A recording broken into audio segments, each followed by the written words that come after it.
ठीक है, first question से स्टार्ट करते हैं। तो कौन एक्सप्लेन कर रहा है इसे? आप बोल दीजिए, आप स्क्रीन पर दिख नहीं रहे मुझको, इसलिए। कोई ले रहा है अपनी तरफ से क्वेश्चन? ये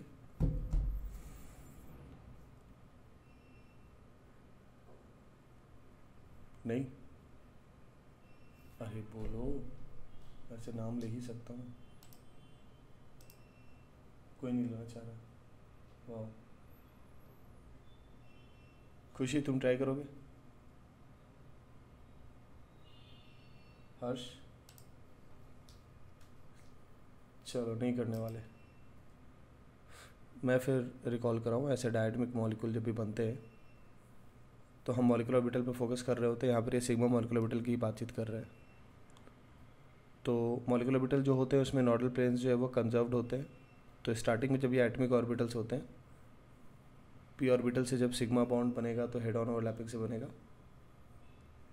दो नॉडल प्लेन होते हैं पहले, और वही दो nodal plane finally molecular orbital पे दिखते हैं। एंटी बॉन्डिंग में होना क्या चाहिए? इंक्रीज करना चाहिए, है ना? लेकिन हेड टू हेड ओवरलैपिंग है। तो जो ओवरलैपिंग के जो फंडे अगर आपने पहले नहीं देखे हुए हैं तो एक बार आपका दिखा हुआ होना ज़रूरी है। इस क्वेश्चन में एक लैंग्वेज का एरर भी है जो हमने क्लेम किया था, पर ये एडवांस ने माना नहीं था। तो सामने यहाँ पर मैंने फिगर रखा हुआ है।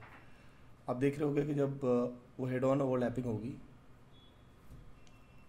तो बीच में मर्जिंग हो जाएगी और इलेक्ट्रॉन क्लाउड बढ़ जाएगा, राइट?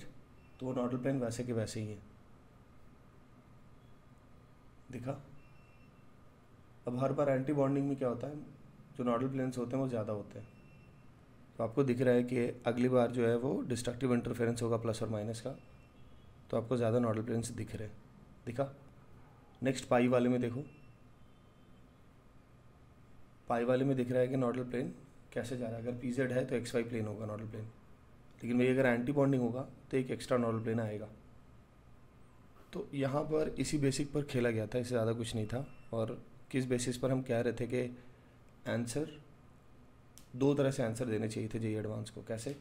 तो सिग्मा ऑर्बिटल है total of two nodal planes, ये तो सही है, देख लिया आपने। सिग्मा स्टार वाले में ऑप्शन बी में क्या गलती है? आवाज़ आ रही थी अगर बताना, अभी आपने देख भी लिया कि किस तरह से मर्जिंग होती है। तो सेकंड वाला ऑप्शन के बारे में बताओ कि वो क्यों नहीं है, बोलो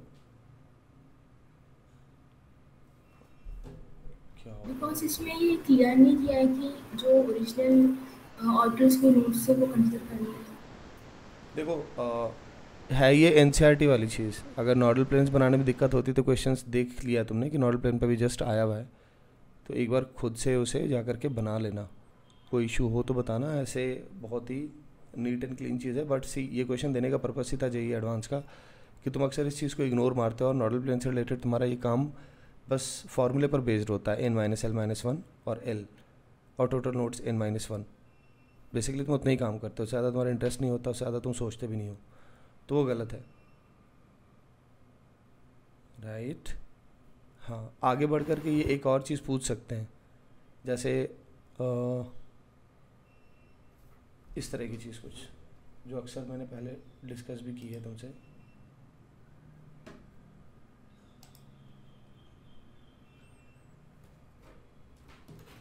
स्क्रीन शेयर हो रही है अभी? जी दोस्त। ठीक है, देखो, जब हमने ये ऑर्बिटल बनाया 3pz, तो 3pz कैसे बनाएंगे? pz पर बनाएंगे,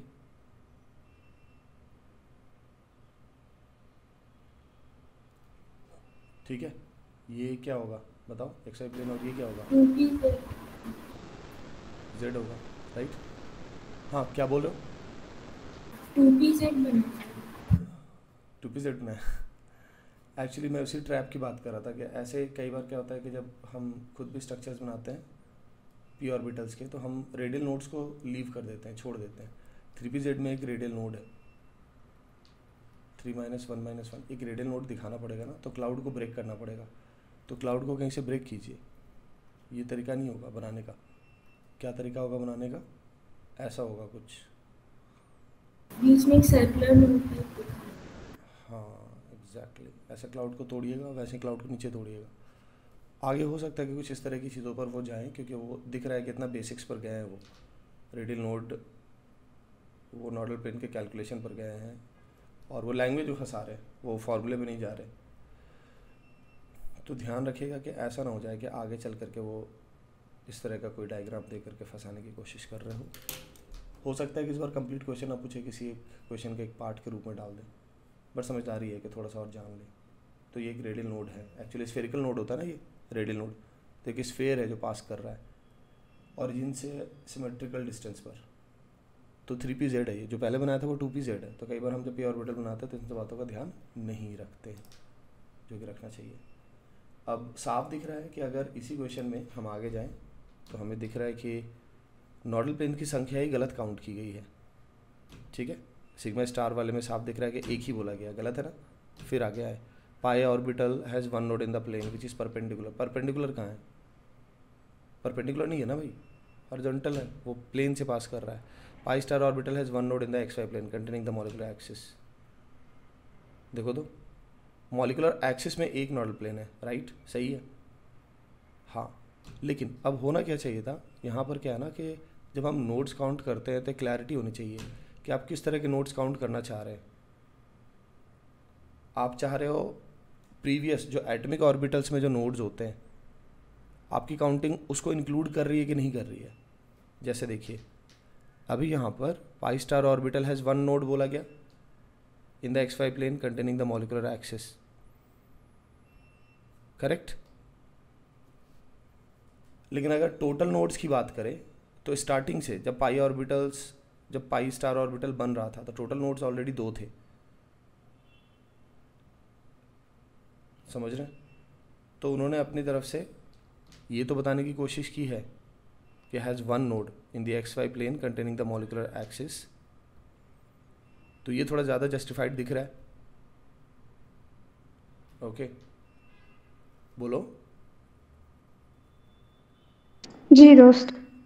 हाँ, तो जो नंबर्स है वो तो जस्टिफाइड दिख रहे हैं, बट हमेशा क्या होता है ना कि कई बार जो है वो कन्फ्यूज़न भी क्रिएट हो सकता है। जैसे ऊपर देखो सिग्मा स्टार की बातचीत की जा रही है, सिग्मा स्टार वाले में जो काउंटिंग है, मतलब होना क्या चाहिए कि काउंटिंग में ना बताना चाहिए लैंग्वेज में कि आप मॉलिक्यूलर ऑर्बिटल की ही जो बात, मॉलिक्यूलर ऑर्बिटल में जो नॉडल प्लेन्स होते हैं उनकी काउंटिंग में हम स्टार्टिंग से ही देख रहे होते हैं कि एटॉमिक ऑर्बिटल्स के रूप में जब थे ऑर्बिटल्स तो वहाँ पर नॉडल प्लेन कितने थे, और एक्चुअल काउंटिंग डिफ्रेंशिएट करके दी जाती है कि आप एटॉमिक ऑर्बिटल के समय से जो नॉडल प्लेन एग्जिस्ट कर रहे थे उनको काउंट करना है या फिर नए वाले को काउंट करना है,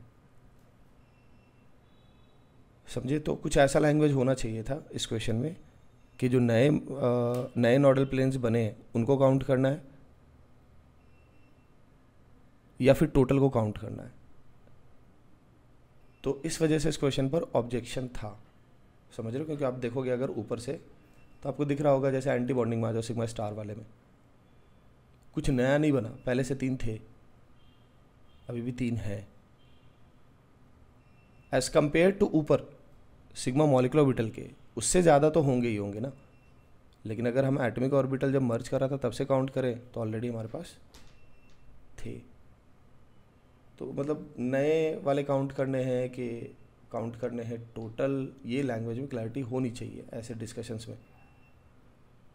दोस्त अगर ऐसे क्वेश्चन आए तो बाय डिफ़ॉल्ट हम एटॉमिक ऑर्बिटल वाले भी काउंट करेंगे। देखो पहले तो मैं अगर 2022 की बात करूँ तो 2022 में लैंग्वेज एरर वाले क्वेश्चन थे जिनको कि जेईई एडवांस ने एक्सेप्ट नहीं किया, जेईई मेन वाली हरकत की है।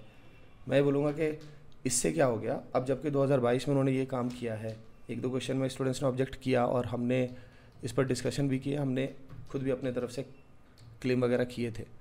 बट आपकी सिचुएशन में आप अब तो ये सीख लो कि आप सेफ हो 2023 में कि आपको 2022 के जैसे ही काम करना। अगर ऐसे लैंग्वेज वाले क्वेश्चन होंगे तो आप जो सबसे कॉमन और सबसे जेनरिक चीज़ें, उन जो जेनरिक ऑप्शंस है उनको उठा करके चले आना है, ज़्यादा सोचना नहीं। अब एक बार और आप बोलो अपना डाउट क्या था। शायद मैं मिस ना कर गया हूँ कुछ अगर और। अगर उन्होंने लैंग्वेज में क्लियरली मेंशन नहीं किया है तो हाँ तो हम बता दिया मैंने वही कि आप बस नॉर्मल जो ऑप्शंस दिख रहे हैं ना आपको उनके साथ चले जाओ। सिर्फ आप ऐसे सोच करके चलो कि आपको एग्ज़ाम के टाइम में कंफ्यूज नहीं कराना है। 2022 तो बहुत अच्छा एग्जाम्पल है कि उन्होंने जो जनरल एग्जाम्पल्स ले लिए, ज़्यादा आपको सोचने नहीं बोला, तो डन हो गया। हम एकदम बस जनरल ऑप्शंस उठाएंगे, जो लैंग्वेज में बातें हो रही हैं उनको उठाएंगे, दिमाग नहीं लगाएंगे ज़्यादा। ऑर्गेनिक का क्वेश्चन था जिसमें कि उन्होंने कार्बोक्सिलिक एसिड को बेस के प्रेजेंस में सॉल्ट नहीं लिया। हम सारे क्वेश्चन में सॉल्ट ले रहे होते हैं, चाहे वो हेलो फॉर्म हो या फिर कोई भी दूसरा रिएक्शन हो, उन्होंने नहीं लिया था। लेकिन उन्होंने कोई और ऑप्शन छोड़ा भी नहीं था, तो लेना पड़ा वो ऑप्शन। लेकिन कन्फ्यूज़न तो आता है ना, तो उस कन्फ्यूज़न की वजह से हमने ऑब्जेक्ट तो किया था, मैंने वीडियो भी बनाए थे, डाला भी था यूट्यूब पर। तो अब आप सीख लो कि थोड़ा समझदारी रखनी है, ये एडवांस से भी ये कांड किया है, और इन सब का ऑब्वियसली हमारे हाथ बंधे हुए, हम कुछ कर नहीं सकते। मूव ऑन करते हैं, आगे के क्वेश्चन पे बढ़ते हैं। इस क्वेश्चन में क्या था कि सारी लाइन्स एनसीईआरटी की हैं, पहली वाली छोड़ करके। हमें पता है कि L2O3 का रिडक्शन नहीं कर पाते कोक के साथ, राइट, इलेक्ट्रोलाइटिक प्रोसेस अपनाने पड़ते हैं, लेकिन टेम्परेचर दे करके कन्फ्यूज़ कराने की कोशिश थी। तो जब आपको लग जाए कि कोई डेटा ऐसा डाला गया तो क्वेश्चन छोड़िए मत, पार्शियल मार्किंग पे जाइए। क्वेश्चन पार्शियल मार्किंग वाला है। अब देखिए बी ऑप्शन पढ़िए, न्यूट्रलाइजेशन का प्रोसेस तो आपको पता है, देखा हुआ है आपने, है ना, लीचिंग वाले प्रोसेस में देखा हुआ है ना, CO2 गैस वाला, तो सही ऑप्शन है वो। L2O3 को aqueous NaOH में डालते हैं, सही है। Electrolysis of L2O3 mix with Na3LF6 to give aluminium CO2, सारे सही है, बोलो। तो ये तो बेसिक से आपके बुक वाले ऑप्शंस हैं, और बोलते रहो थोड़ा, अच्छा नहीं तो बंद कर दूंगा मैं मीटिंग। मुझे लगेगा तो कि लास्ट क्वेश्चन में कनेक्शन लॉस्ट हो गया है और सोच करके मैं बंद कर दूंगा। हाँ बोलो। नहीं, लास्ट क्वेश्चन में C और D जो था वो ऐसे ही पता चल रहा था, बट B के लिए मुझे मेटलर्जी रिवाइज करना नहीं, बी वाली तो लाइन ही है ना लिखी हुई एनसीईआरटी की, एक बार है, पढ़ फिर लेना, उसको रिवाइज कर लेना। रिवाइज करना है। हाँ कोई नहीं, वो तुम देखते रहो। एक्चुअली मैं इतना अभी जाऊंगा नहीं इस डीप में, मैं कोशिश ही कर रहा हूँ कि ऑलरेडी तुम थोड़ा डल दिख रहे हो, तो मैं अपनी तरफ से डिस्कशन करके आगे बढ़ रहा हूँ, टाइम है नहीं। Treatment of galena with HNO3 produces a gas, PBS की बातचीत कर रहे हैं। अगर किसी को ऐसे एनसीईआरटी वाले इस तरह के जो कंपाउंड्स हैं उनको लेकर के आप दुखी रहते हैं, तो देखते रहिए 2-2 मिनट 3-3 मिनट इनकी लिस्ट बना करके, लेकिन ज़्यादा मत देखिएगा, ज़्यादा फैलिएगा मत कि पूरी लिस्ट उठा ली और अगले 200 साल में भी जो आपको कंपाउंड मिल सकते हैं उनकी भी लिस्ट बना ली और उनको रटे हुए। ये सब मत कीजिए, कोई ज़रूरत नहीं है अभी के टाइम पर। चल कीजिए, अभी आप क्वेश्चन देख ही रहे हैं, उनसे आपको अंदाज़ मिलते जाएगा। और मैंने एनालिसिस अलग से रिकॉर्ड कर दी, इसकी वो डाल दे रहा हूँ, अच्छा। बट अभी जो अर्जुना वाली क्लास है उसके बाद डालूँगा दोपहर में, तो उसको शॉर्ट बनाया है वीडियो को, आप बस चुपचाप देख लीजिएगा। अच्छा लास्ट के 10 साल में जैसे आपके साथ बैठ के ऑर्गेनिक का दिखाया था आपको, ठीक है, बट वो तो काफ़ी ज़्यादा एग्जॉस्टिव हमने देखा था एक एक क्वेश्चन को, बट मैंने एक समरी डाल दी है। तो बाकी आप क्वेश्चन साथ में देख रहे हो, उससे अंदाज कर ही लीजिए। जैसे PBS है, HNO3 वाले रिएक्शन मैंने बोला था कि नोट से कर लीजिएगा, आप अपने नोट से कर लीजिए या सॉल्ट वाले जो मैंने भेजे हैं कहीं से भी, बट HNO3 वाला बहुत इंपॉर्टेंट है।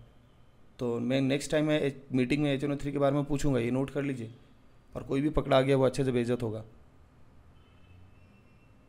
सब कुछ जैसे मैंने डिवाइड किया हुआ है, 20% HNO3, 60%, 80%। पैसिव कब होते हैं, कौन कौन पैसिव होते हैं, कौन है जो हमेशा ही पैसिव हो जाते हैं, कौन है जो सिर्फ कॉन्ग के साथ पैसिव होते हैं।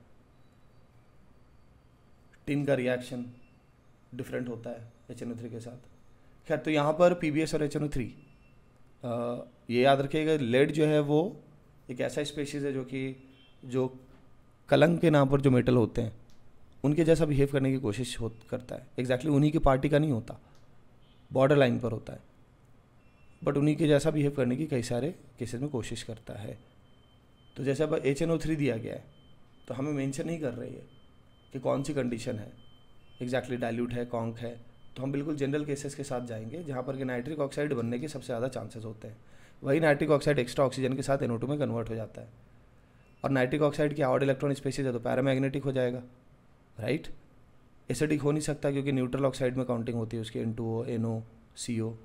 बेंट हो नहीं सकता, 2 ही एटम है, कलरलेस होता है, तो A और D डन ऑप्शन है,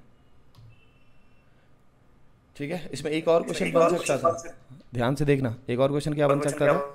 सल्फाइड्स जनरली जब भी किसी अच्छे ऑक्सीडाइजर के साथ रिएक्ट करते हैं तो किस में कन्वर्ट होते हैं, सल्फर में, ठीक है, ये सॉल्ट वगैरह वाला में हमने डिस्कशन किया था। अच्छा, इस क्वेश्चन को बनाने का एक बड़ा इंटरेस्टिंग तरीका है। कुछ लोग जो तंग होते हैं, और मैं हमेशा बोलता हूँ कि देखो रिएक्शंस में हमेशा क्लूज़ होते हैं, तरीके होते हैं, कनेक्शंस होता है, बन जाएगा। तो ये क्वेश्चन भी ऐसे ही बन जाएगा। आप पहले स्मार्ट बंदे के जैसा ऑप्शन एलिमिनेशन पर जाइए। देखिए 2 ऑप्शन है जो कि Q 1 का Q बता रहा है, 2 ऑप्शन है जो 1 का T बता रहा है।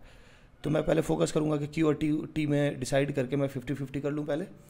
तो H2O2 एक पेरोक्साइड है, उसको बनाने के लिए एक मेथड जो हमने हमेशा एनसीईआरटी में देखा हुआ है वो है एक BaO2। और एसिडिफाइड BaO2। हाँ, एसिडिफाइड BaO2। लेकिन आयोनिक पेरोक्साइड। हाँ, लेकिन ध्यान रखना है कि आपने एसिडिफिकेशन तो करना है, बट एसिडिफिकेशन में भी आपके 2 ऑप्शन डाले गए Q और S। लेकिन क्या Q और S दोनों उठा करके दिए गए हैं आपको 1 के साथ? नहीं दिए गए। तो मुझे क्या फ़र्क पड़ता है, एटलीस्ट T तो नहीं होने वाला, क्योंकि T मैं पहचान रहा हूँ बाइकार्बोनेट का जो एसिडिक हाइड्रोजन है, बेस उसके एसिडिक हाइड्रोजन को हटाने का काम करेगा। तो वहाँ से तो मुझको कोई पेरोक्साइड नहीं मिलने वाला, तो मैं T को साइड कर दूंगा, T साइड हो गया, Q आंसर है। यानी कि मुझको या तो A मिलने वाला है या D मिलने वाला है। अब मैं 2 पर गया, क्योंकि 2 डिफरेंट है, तो 2 पर भी फोकस किया। जब हमने हार्ड वाटर सॉफ्ट वाटर वाला पार्ट पढ़ा था तो देखा था कि मैग्नीशियम कार्बोनेट के रूप में प्रेसिपिटेट करने के बजाय हाइड्रोक्साइड के रूप में प्रेसिपिटेट करना पसंद करता है, वो ज़्यादा इनसॉल्युबल है। तो मुझको दिख गया कि R इज़ परफेक्ट, इससे आंसर D आ भी गया। ज़्यादा कुछ सोचने की ज़रूरत नहीं पड़ी। मतलब सच में बहुत ही टुच्चा सा क्वेश्चन दिया गया था आपको, जिसको कि आप रिलेट करके फट से बना सकते थे। ठीक है, बाकी काम आपका है, आप उस पर दिमाग लगाओगे। आगे बढ़ते हैं, इस क्वेश्चन पर आते हैं। यहाँ पर आप एलिमिनेट करो ऑप्शंस को, क्योंकि यहाँ पर भी काफ़ी डिफरेंट ऑप्शंस दिख रहे हैं। आप करो, कोऑर्डिनेशन है, थोड़ा सा मैं चाहता भी हूँ कि कोऑर्डिनेशन वाले पे आप, कोऑर्डिनेशन कंपाउंड के क्वेश्चन और ज़्यादा श्योर होते हैं नॉर्मल क्वेश्चन से। कीजिए ट्राई।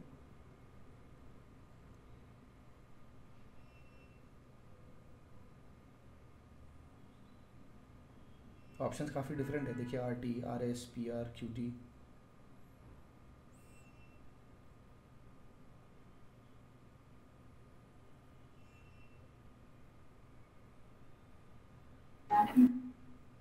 दोस्त 1 का R होगा, क्योंकि वो स्ट्रॉन्ग फील लेगा।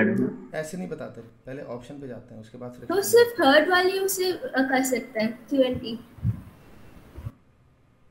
1 का P भी होगा।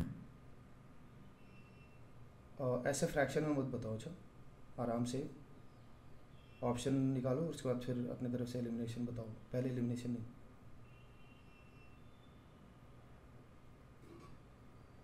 दोस्त CrCN6 वाले ऑप्शन में वो ऑक्सीडेशन स्टेट +2 होने की वजह से वो D4 होगा, उससे T वाला ऑप्शन मिल गया। और R इसलिए मिल गया बिकॉज जब हम T2G में इलेक्ट्रॉन्स फिल करते वी ऑब्जर्व दैट वो लो स्पिन कॉम्प्लेक्स है, उससे एलिमिनेट हो जाएगा। संजना, लो स्पिन तो वैसे ही पता चल रहा है, साइनाइड प्रेजेंट है, हम उतना फीलिंग पे क्यों जाएंगे, है ना? जी दोस्त। देखो तो 1 का R तो श्योर है, इसलिए D ऑप्शन फट से छट जाता है। अब हमें देखना था कि कॉम्बिनेशन है, R के साथ P ले, S ले या T ले। तो अगर हमें इस तरह का कुछ दिखाते हैं ना कि D4 है कि D5 है, तो कैलकुलेशन आसान होता है ना नंबर ऑफ इलेक्ट्रॉन्स का। तो मैं क्यों जाऊँगा किसी और ऑप्शन पे जबकि D4 निकालना आसान है। और जैसे ही D4 निकालेंगे, R और T का कॉम्बिनेशन दिख गया ऑप्शन A में, खत्म है क्वेश्चन, कुछ और सोचने की जरूरत ही नहीं, इतना इजी तो उस पर T2G में भी जो 4 इलेक्ट्रॉन्स है, तो फिर P में क्या बोल रहे हो? मतलब फर्स्ट का P क्यों नहीं हो सकता? अरे कॉम्बिनेशन तो देखो, क्या पीछे कॉम्बिनेशन नहीं था क्या इस क्वेश्चन में? पीछे वाला क्वेश्चन देख करके तुम्हें ये नहीं पूछना चाहिए, बट ठीक है चलो डाउट आ गया, कोई बात नहीं। सारे लोग समझ रहे हो, यहाँ पर भी कॉम्बिनेशन और भी हो सकता था पॉसिबल, लेकिन लिया नहीं गया ना। यहाँ पर भी कॉम्बिनेशन एक से ज़्यादा पॉसिबल है। इसी चीज़ को तो मैं दिखाना चाह रहा हूँ कि ये 2022 में गेम था ऐसा, ऑप्शन लिंकिंग काफ़ी थी और पार्शियली उन्होंने चूज़ किया हुआ था, समझ रहे हो? सारे के सारे नहीं उठाए तंग करने के लिए, खास करके इससे तुम तंग ही तो हो रहे हो ना, क्योंकि तुमको T2G नहीं दिखा तो तुम परेशान हो गए, जबकि तुमको ऑप्शन पे जाना चाहिए था, राइट? एक्चुअली मैंने सिर्फ वो 1 को देख के एलिमिनेट किया था, तो हाँ इसलिए मैं बाद में एग्जैक्टली तुमको ये समझना चाहिए था कि मैं कैसे कॉम्बिनेशन पे जाऊँ, राइट? तो तुम्हारा सोचना अपनी जगह पे सही है, लेकिन भाई साहब वो दे रहे हैं कॉम्बिनेशन, उस कॉम्बिनेशन के हिसाब से जाओ, पहचानो। मैं समझ रहा हूँ, अगर जिस किसी को भी कन्फ्यूज़न हुआ उसको फिर आगे का ऑप्शन पर जाना चाहिए, दूसरे ऑप्शन भी चेक कर लेने चाहिए, राइट। लेकिन यहाँ पे कुछ भी एक्सेप्शनल और बहुत ही अजीब चीज़ें नहीं है। तो जिस किसी को भी डाउट हुआ कि नहीं मैंने तो कुछ और चूज़ किया था, तो फिर दूसरे ऑप्शन उठाओ और बना लो। ओके, मैं बढ़ रहा आगे फिर। इस वाले रिएक्शन में मैं कुछ क्रॉस क्वेश्चन करूँगा, वैसे आप अपनी तरफ से प्रोडक्ट बनाओ पहले।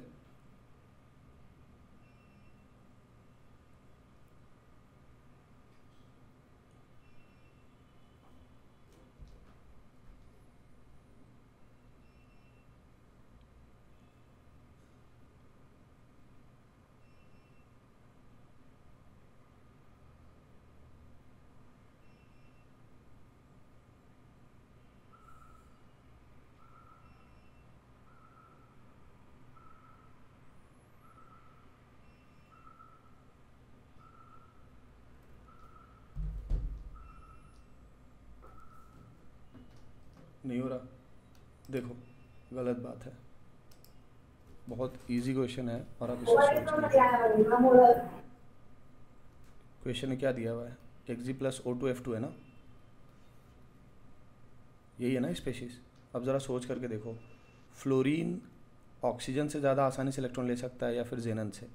ऑब्वियसली जेनन से, जेनन की तरफ जाएगा। और साफ दिख रहा है अभी कि अगर मैं स्टॉइकियोमेट्रिक अमाउंट सोचूं तो बड़े प्यार से O2 भी बाहर निकल जाएगा। तो रिएक्शन ड्रिवन है फॉरवर्ड में। और जैसे ही अब मैं इसके हाइड्रोलिसिस करूँगा तो 2 फ्लोरीन है तो उसे 2HF बनेगा। तो आंसर इज 2। क्यों मुश्किल है ये? देखो इसलिए मुश्किल है ना क्योंकि तुम टाइम स्पेंड नहीं करते हो रिएक्शंस पर, और तुम आसान चीज़ों को नहीं बनाओगे। तुम नहीं स्पेंड करते हो टाइम, तुम सोचते नहीं हो, तुम बोर होकर पर XgF4 क्यों नहीं बनेगा?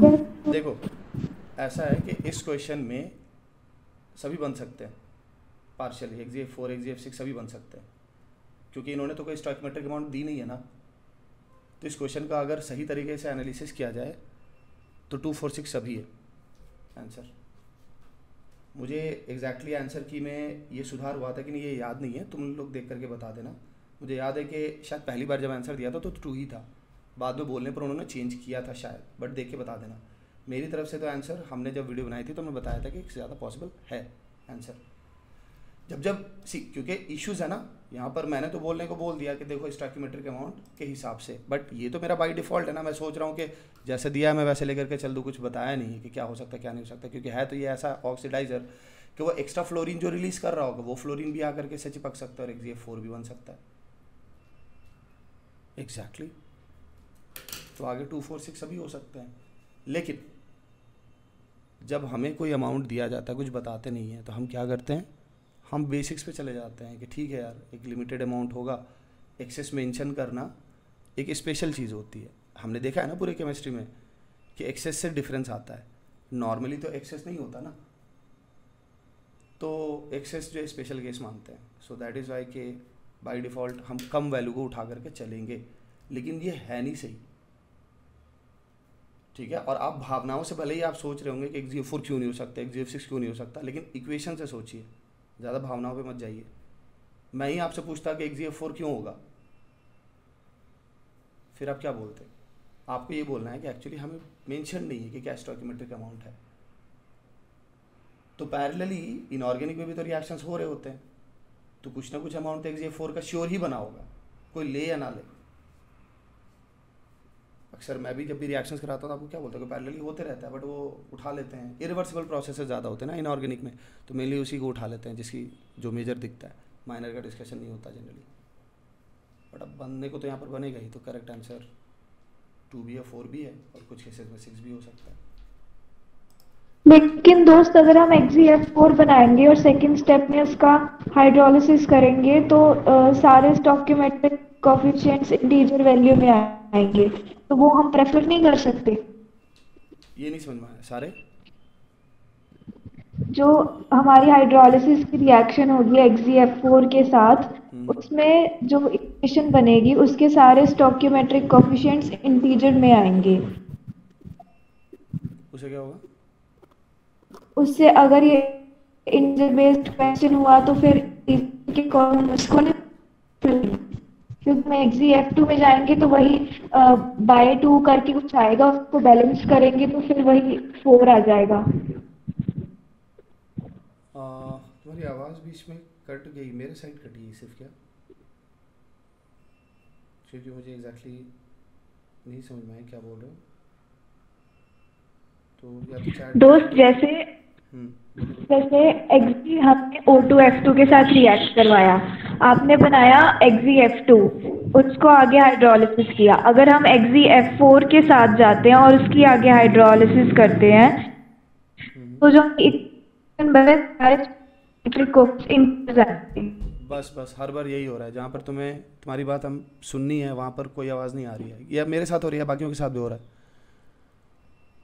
सबके साथ हो रहा है, ब्रेक हो गया। दोस्त वो कहना कोई नहीं, चाहती है कि XeF4 अगर बन जाएगा तो जब हम उसकी हाइड्रोलिसिस करेंगे तो जब स्टोइकियोमेट्रिक कोएफिशिएंट है वो सब इंटीजर में आ जाएंगे, तो वो प्रेफर नहीं कर सकती क्या, ऐसा बोलना चाहती है शायद। नहीं ऐसे नहीं करते हैं, ऐसा कुछ नहीं है। मतलब सी ये वाला पॉइंट मुझे समझ नहीं आ रहा कि हम कौन से रिएक्शन में ऐसा कंसिडर करते हैं। मतलब तुम ये बोलना चाह रहे हो कि यहाँ पर हमने स्टार्टिंग में वही कंसिडर किया है उस हिसाब से? तो एक्चुअली शी वाज टेलिंग कि जब इसका XeF2 का करेंगे तो कहीं पे शायद बाई 2 आ रहा है, तो इंटीजर में कन्वर्ट कर देंगे और उस जगह पे 4 ही आ जा रहा है ऐसे समथिंग। और XeF4 का करने में मतलब सारे इंटीजर्स में आ रहा है। मतलब ये पॉइंट मुझे देखना पड़ेगा कि ये क्या एक्सप्लेन क्या करना चाह रहे हो इससे। जी दोस्त, सी पॉइंट ये है ना कि हम जब कभी भी कोई रिएक्शन करवाते हैं तो स्टोइकियोमेट्री जो है ना वो कंजर्वेशन ऑफ एटम्स दिखाने के लिए मेनली होता है, रिएक्शन वैसे होता नहीं है। सपोज दैट मैंने बोला कि भाई तुमने 1 मोल N2 ले लिया और 3 मोल H2 ले लिया, तो उससे थोड़ी ना रिएक्शन हो जाता है 1 मोल N2 और 3 मोल H2 से। वो तो तुम दिखा रहे हो ना कि मुझे कंजर्वेशन ऑफ एटम दिखाना है एक रिएक्शन में, वो तो बैलेंस रिएक्शन दिखा रहे हो। होता नहीं है ना रिएक्शन कभी भी वैसे, रिएक्शन तो थोड़े अमाउंट में हो रहा होता है, तुम कैटलाइज करते हो और ज़्यादा सपोर्ट होने लगता है रिएक्शन को, रिएक्शन होता कहाँ है वैसे। तो मुझे ये नहीं समझ में आ रहा कि किस लॉजिक को हम रिलेट कर रहे हैं यहाँ पर, किस पॉइंट को रिलेट करना चाह रहे हैं स्टोइकियोमेट्रिक अमाउंट से। क्या मतलब सी मैं अगर स्टार्ट कर रहा हूँ रिएक्शन को Xe+O2F2 को, राइट, तो मैं भी कोई स्टोइकियोमेट्री लेकर के नहीं चल रहा। मैं तो क्या बोल रहा हूँ कि मेरे पास ढेरों ऑप्शन हो सकते हैं, मुझे नहीं पता कि एग्जैक्टली क्या अमाउंट है क्या नहीं है। अगर मेरे पास 2 स्पेसिस दिए गए तो देखो जनरली जब मैं तुम्हें रिएक्शन करने के लिए देता हूँ, सपोज दैट मैंने बोला कि सल्फाइड का रिएक्शन करते हैं Br2 के साथ, तो मैं स्टोइकियोमेट्री पे तो नहीं जाता, मैं किस पर जाता हूँ? जनरल अजम्पशंस पे, क्योंकि मैंने तुमको जनरल सा रिएक्शन दिया है।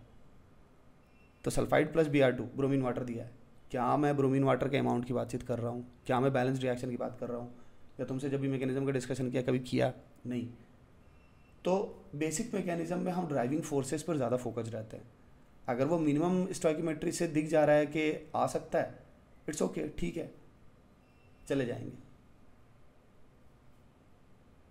ठीक है। लेकिन ऐसा तो नहीं है कि पैरेलल प्रोडक्ट्स नहीं बन सकते। अब अगर ब्रोमीन वाटर और सल्फाइड का रिएक्शन करा रहे तो सल्फर बाहर आएगा, सही है, लेकिन ऐसा थोड़ी ना कि सल्फर का ऑक्सीडेशन नहीं हो सकता है फर्दर आगे, या सल्फर ब्रोमीन का कोई कंपाउंड नहीं बन सकता है। वो बनते हैं, बट वही बात है कि हम नहीं जाते हैं उस तरफ।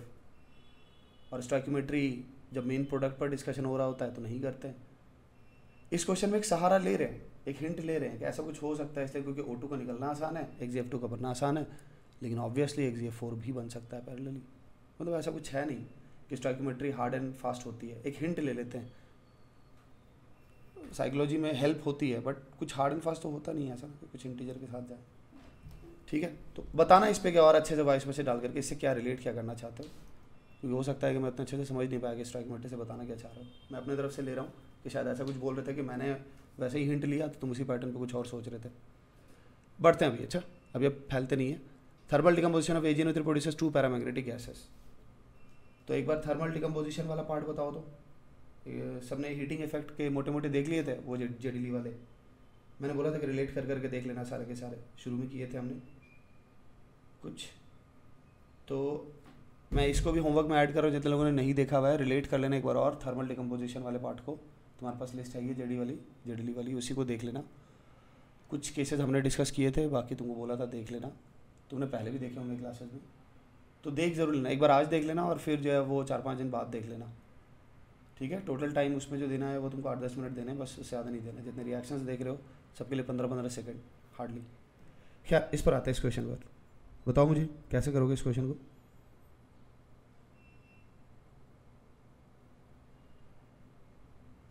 AgNO3 का थर्मल डिकम्पोजिशन होने पर Ag plus O2 plus NO2 बन जाएगा, क्योंकि Ag कलम के नाम पर मेटल है तो वो मतलब ऑक्सीजन के साथ नहीं रहना चाहेगा।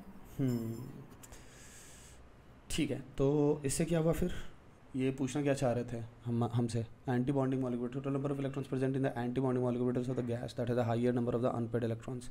तो अनपेड इलेक्ट्रॉन कहाँ कहाँ पर है, NO2 में तो है कंफर्म, O2 में कितने हैं, 2 अनपेड है, दो ऐसे। तो हमें एंटी बॉन्डिंग सर्च करना है। O2 का सर्च करना है ना, एंटी बॉन्डिंग यानी कि हाँ तो 6 होगा। हाँ ये 6 होगा। कैसे 6 होगा। कौन कौन से ऑर्बिटल आइडेंटिफाई करा दो ओरली। सिग्मा स्टार 1 है, sigma star 2s, pi star 2p y, pi star 2p z, pi 2p square x और पाई 2p y स्क्वायर, ठीक सॉरी स्क्वायर y। चलो नेक्स्ट क्वेश्चन पे चल रहे हैं। Compounds which react with NH3 to give boron nitride.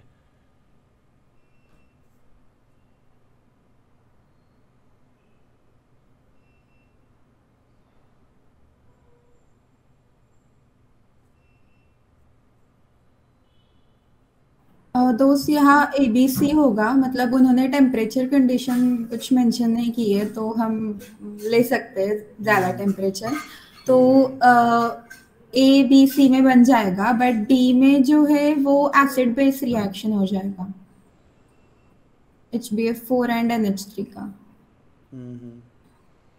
अटक बन जाएगा।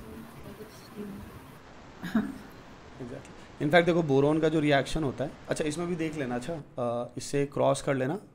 मुझे याद है कि आंसर की में शायद B और C था, जो बाद में चेंज हुआ था कि नहीं मैं भूल रहा हूँ, इसको देखना, वॉच कर लेना। ऐसे क्वेश्चन टोटल ऐसे 4-5 क्वेश्चन थे इंक्लूडिंग ऑर्गेनिक, तो उनको एक बार देख लेना, ठीक है।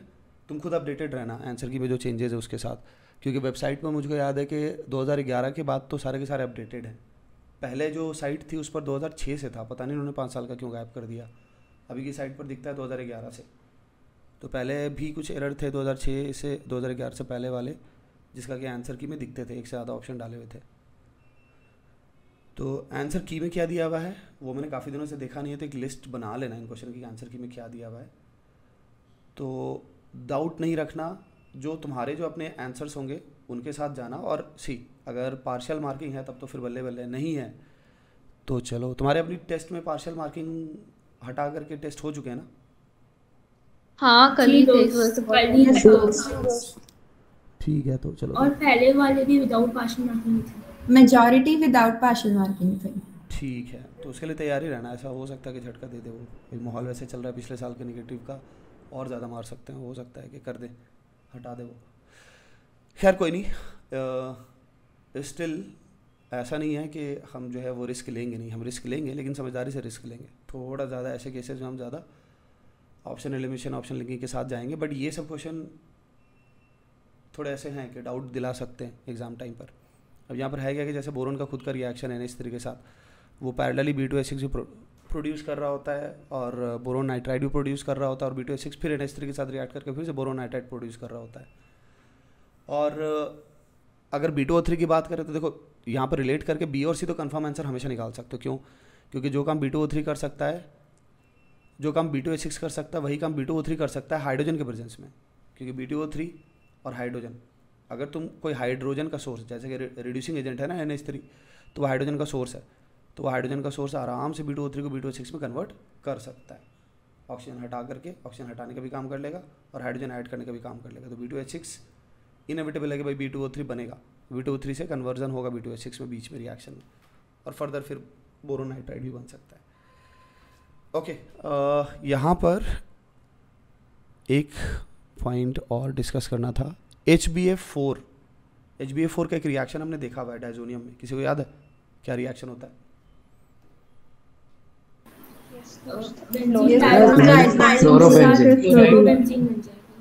ठीक है, यहाँ पर एक और क्रॉस क्वेश्चन मैं कर रहा हूँ कि HBF4 वाला तो ठीक है, ऐसे अगर मान लो डायजोनियम सॉल्ट की मैं बात करूँ तो डायजोनियम सॉल्ट वाले केस में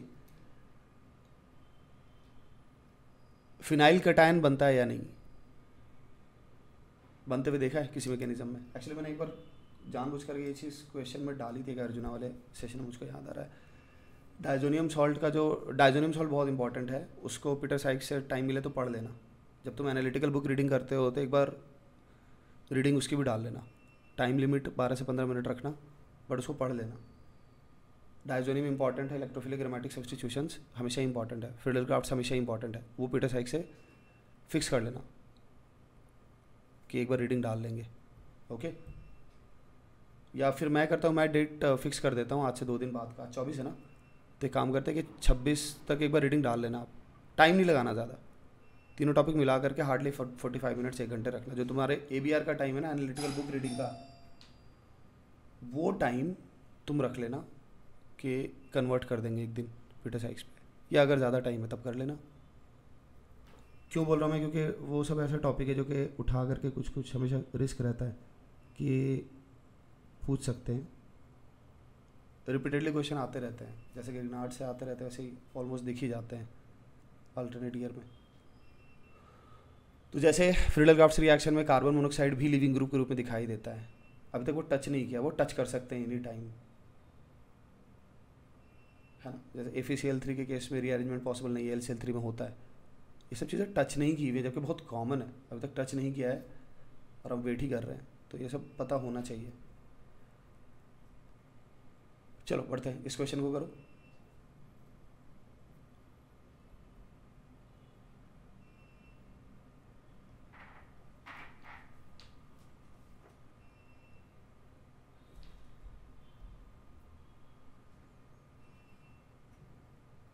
मैं आ रहा है, एक सेकंड करो।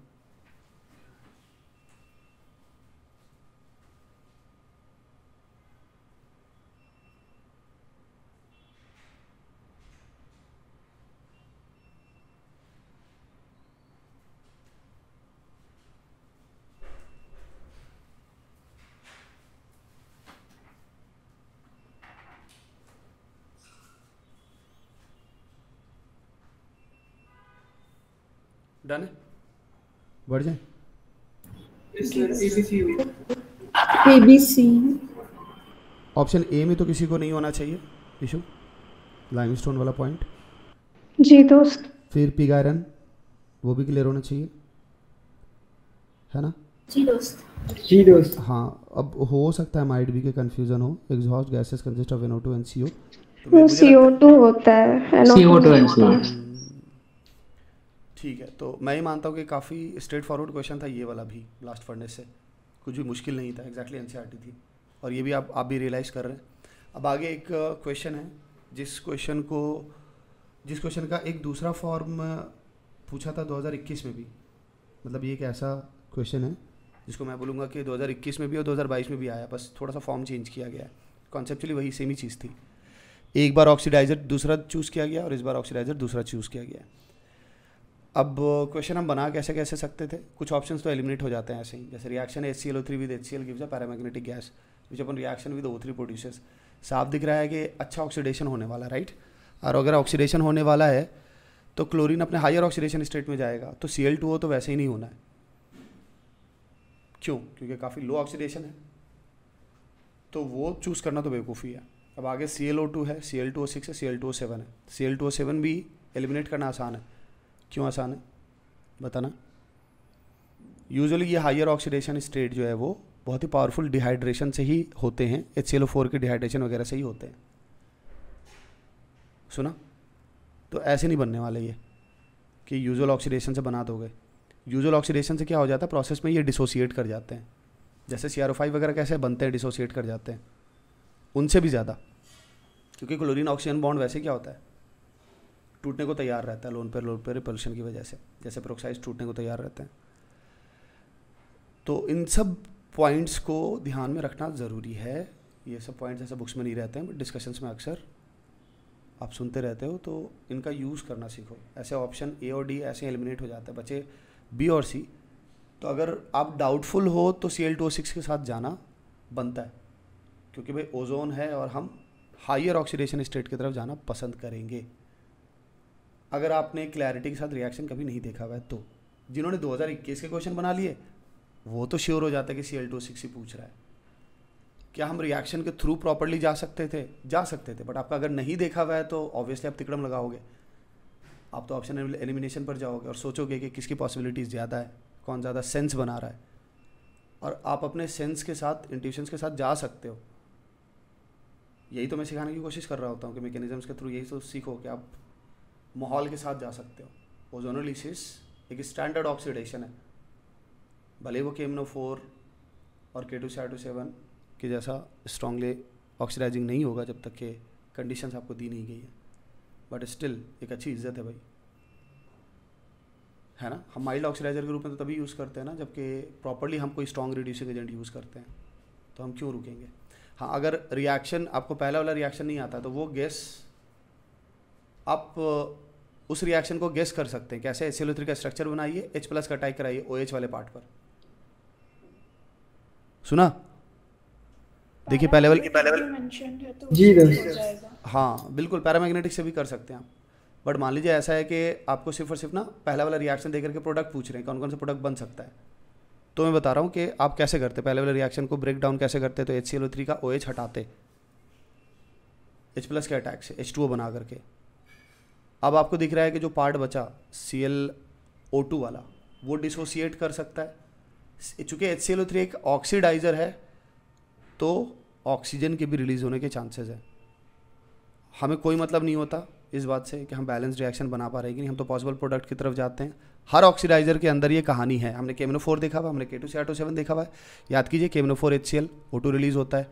KMnO4 या कोई भी ऑक्सीडाइज़र जहाँ पर ऑक्सीजन ज़्यादा है, हमें पता है कि अक्सर वो एसिडिक मीडियम में आसानी से ऑक्सीजन रिलीज़ कर रहा होता है। तो यहाँ पर नंबर ऑफ प्रोडक्ट्स पूछते हैं तो 3 डिफरेंट टाइप के प्रोडक्ट्स आपके माइंड में आना चाहिए था। पैरामैग्नेटिक से कंफर्म हो जाता है कि ClO2 होगा, फर्दर ऑक्सीडेशन से Cl2O6 होगा। जो 2021 का क्वेश्चन है उसमें फ्लोरीन मुझे याद है शायद O2F2 यूज़ किया था, देख लेते हैं, वो भी आगे दिखी जाएगा। बड़ी आगे इसे ट्राई कीजिए। तो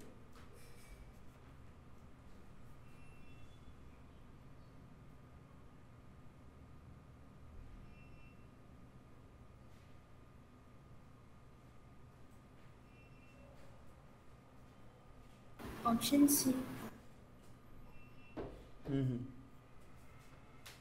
ऑप्शन सी। फर्स्ट PbCl2 बनेगा एंड देन XS के साथ PbCl3। कितने लोग हैं जो कि ये एग्री कर रहे थे कि यहाँ पर कोई रेडॉक्स रिएक्शन नहीं होगा? ऑलरेडी पता चल रहा है एक प्रेसिपिटेट रिएक्शन है, तो प्रेसिपिटेट रिएक्शन का भविष्य क्या होता है फिर फर्दर जब हमने कोई कुछ भी दूसरा ऑक्सीडाइजर नहीं डाला है, तो इतना कंफर्म है कि वो आगे कॉम्प्लेक्सेशन में ही जा सकता है, इसके अलावा कुछ नहीं हो सकता, राइट। तो बी और डी ऑप्शन तो गलती से भी नहीं ले सकते आप, क्योंकि वो तो तभी आएगा ना जबकि ऑक्सीडेशन होगा, राइट। तब आपके पास ए और सी ही थे, है ना। अब देखो कॉन्ग HCl वाला रिएक्शन हमने ऑलरेडी दिखाया हुआ होता है सॉल्ट में, नहीं देखा हुआ है तब फिर थोड़ा सा आपको जो है वो जाना चाहिए था दिमाग पर कि भाई यहाँ पर कॉन्ग HCl है, दैट मीन्स के Cl- का कॉन्सेंट्रेशन बहुत हाई करके रखा हुआ है। हार्डली बस यही हो सकता है कि कोऑर्डिनेशन नंबर चेंज हो और सॉल्युबल सॉल्ट में कन्वर्ट हो, यही हो सकता है। यहाँ पर मैं ये मानूंगा कि हो सकता है कि कुछ लोग ये मान करके जाएं जिन्होंने कि नहीं पढ़ा हुआ हो सकता है वो रिजिड हो जाएं और यही सोचे कि नहीं PbCl2 से आगे कुछ नहीं बन सकता, BOD तो बन ही नहीं सकता। तो थोड़ा तो ये पॉइंट है कि आपको आइडिया होना चाहिए, आपकी प्रीवियस एक्सपीरियंसेस में ये होना चाहिए कि कॉन्ग HCl में डिसोल्यूशन इसका देखा गया है। एग्जैक्टली हो सकता है कुछ स्टूडेंट चूँकि एक्सपीरियंस शेयर किया था और ये बोला था कि सर PbCl2 कहाँ डिजॉल्व करता है, तो वहाँ पर आपके नॉलेज की कमी तो है, एक्सपीरियंस नहीं पर दो भी एम्फोटेरिक भी तो है, तो वो एसिड के साथ तो रिएक्ट करेगा। एंड वीक फील्ड लिगैंड है Cl- एंड P ब्लॉक के कॉम्प्लेक्स बनाते हैं। एग्जैक्टली देखो अब आपके पास ये सब लिंक्स हैं तो अच्छी बात है, बहुत आप सरवाइव कर जा रहे हो। तो पॉइंट है कि आपके पास होते तो हैं लिंक्स, लेकिन नहीं पढ़ा हुआ है और यही मोटी मोटी चीज़ें पढ़ी हुई हैं तो डाउट तो हो सकता है। स्टिल आपकी इज्जत है, अगर आपने जो है वो B और D नहीं मारा तो मतलब अगर इज्जत पे आ जाए तो B और D मारा तब तो भैया इज्जत नहीं है। A तक हो तो चलो ठीक है, मान लिया कि उसके आगे की बात नहीं पता थी या तुम लिंक नहीं बना पा रहे हो, बट एटीट्यूड अगर रहता है लिंक बनाने का तो हो जाता है चीज़ें। मैं नहीं मानता कि नहीं होगा, और इसी से डिफरेंस आ जाते हैं। किसी और ने बाजी मार ली, वो जो हल्का फुल्का जो पढ़ा हुआ था उसी से लिंक कर दिया और करके जो है वो उसी समय पर आपसे ज़्यादा स्कोर उठा लिया, जबकि आपसे बहुत ज़्यादा नहीं जानते हैं, हल्का फुल्का जानते हैं, बट उनकी आदत है, एटीट्यूड है रिलेट करने की, तो बस मार ली बाजी। बढ़ते हैं आगे। देखिए ये क्वेश्चन हल्का है, इजी है। आपको पता है 3.87 होने का मतलब अनपेयर्ड इलेक्ट्रॉन 3 होंगे, 4.9 होने का मतलब 4 होंगे, राइट? दोस्त चलो चेक करो, बताओ।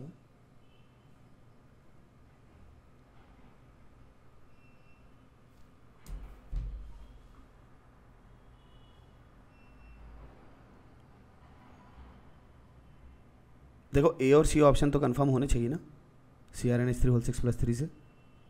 अब बचा CuF6 3 माइनस, तो वहाँ से निकालो कितने आ रहे, कॉपर +3 में, +3 का मतलब D8 D8 है, तो D8 है, तो 2 अनपेयर्ड है, 2 अनपेयर्ड है। ऑप्शन ए ए क्या बात है, इतना हलवा क्वेश्चन रहे तब तो मज़े ही आ जाए। अगला क्वेश्चन फिर से हलवा ही है, ये भी सेल्फ रिडक्शन वगैरह पूछ रहा है, और पूछ रहा है कि स्टेटमेंट सही कौन से। वाह, तो यानी कि ऐसे क्वेश्चन पहले ही ना जब वो बोलते हैं तो जनरलाइज्ड स्टेटमेंट्स होते हैं और इनके बनने के ज़्यादा चांसेस होते हैं। ये अप्रोच हमेशा रखना, मतलब कोई पार्टिकुलर प्रोसेस नहीं है, उन्होंने अलग अलग मेटलर्जिकल फैक्ट्स को उठा करके डालने की कोशिश की है, हम याद करेंगे। सेल्फ रिडक्शन वाले पार्ट के लिए तो फेमस है ही है PBS और PBO वाला, तो पहला ऑप्शन सही है। कितने लोग एग्री कर रहे हैं, बोलो। ये सही सही है। है। यस सर सही है। Next option, extraction process of copper copper pyrite silica is to produce copper silicate. No, गलत है सर, क्या होता है फिर? FeSi होती है। ऑसम, ठीक है, NCERT है ना। C option, partial oxidation of sulphide ore of copper by roasting followed by self reduction, ये भी सही है। ब्लिस्टर कॉपर, डी भी सही है। डी क्यों सही है?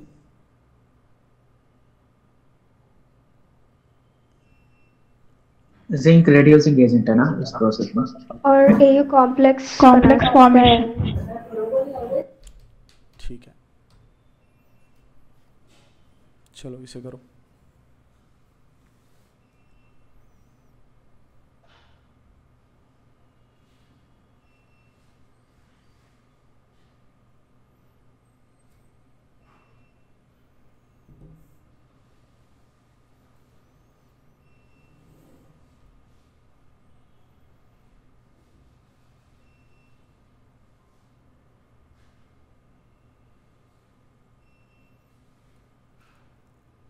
देखो अभी जब 2021 वाला ख़त्म करेंगे तो मैं तुमसे पूछूंगा कि तुमने क्या क्या एनालिसिस की, तुम्हारी अपनी एनालिसिस क्या है पूरे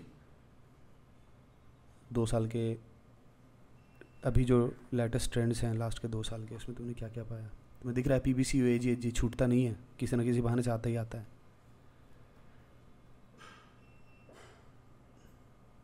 लेट तो तुमने बहुत रिपीटेड देखा ना, चाहे वो मेटलर्जी हो चाहे डायरेक्ट रिएक्शंस हो, दिखता ही दिखता है। वैसे सिल्वर भी, इसमें मरकरी भी।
अरे क्या हो गया?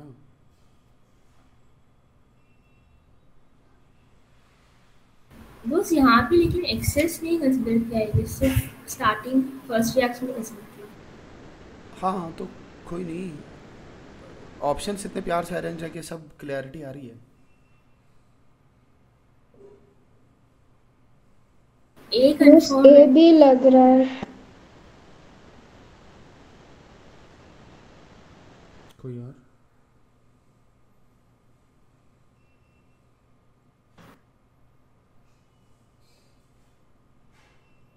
तो सिर्फ ऑप्शन ए लग रहा है।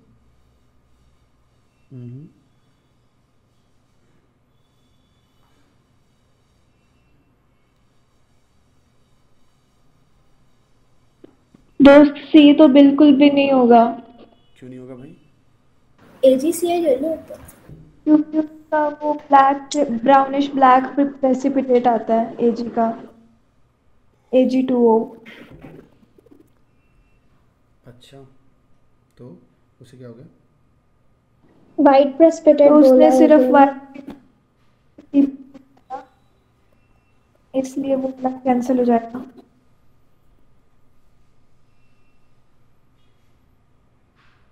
सो ए एंड डी एंड लग ऑप्शन रहा डी है। भी नहीं वाले में बन भी रहा। वाइट नहीं आता।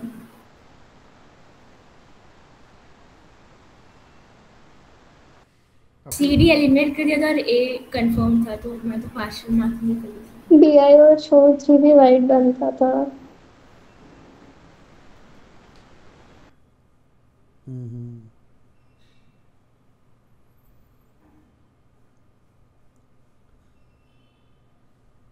चलो तो कंफर्म आंसर बताओ।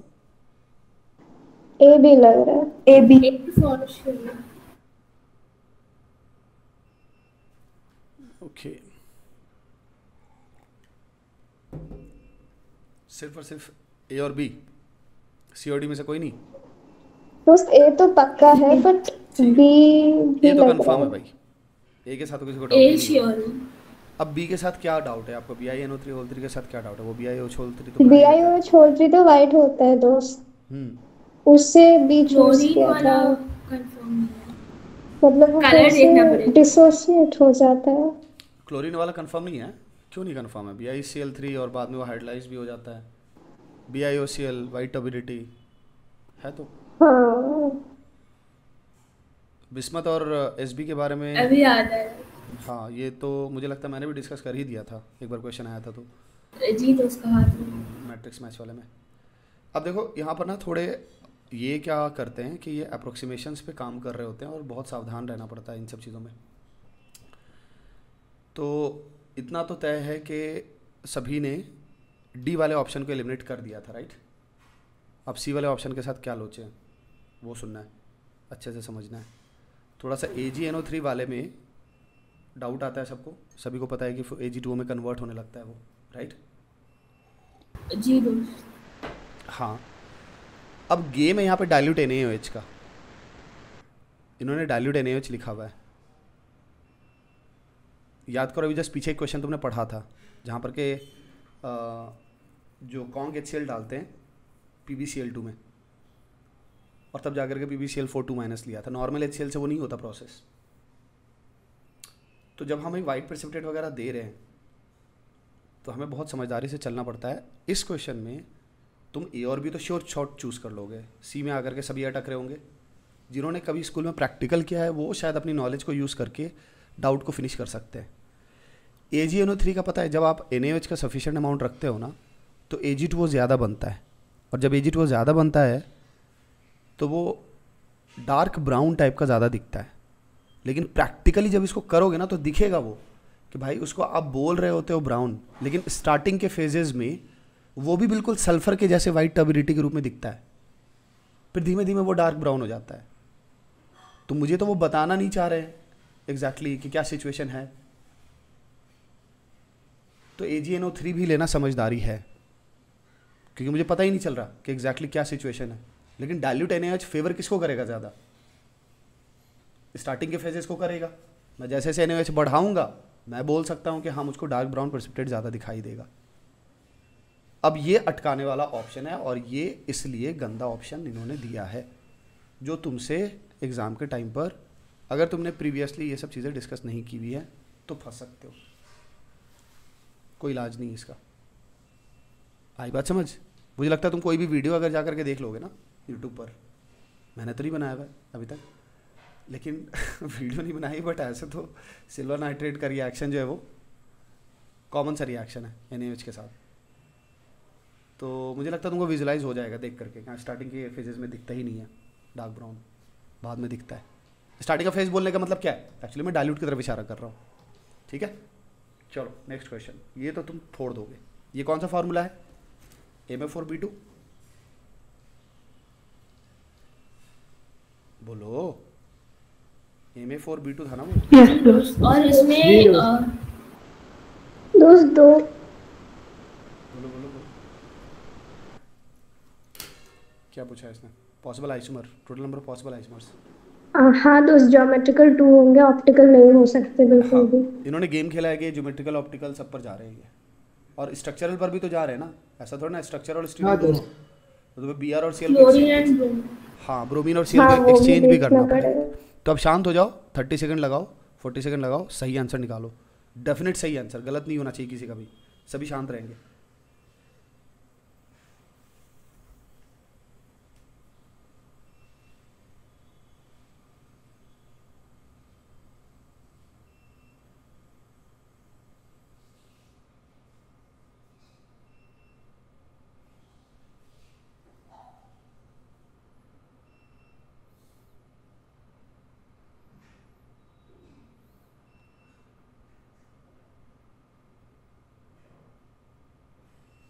सिक्स है दोस्त।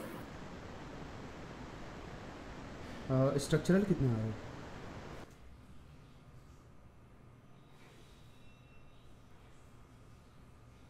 स्ट्रक्चरल 3 है।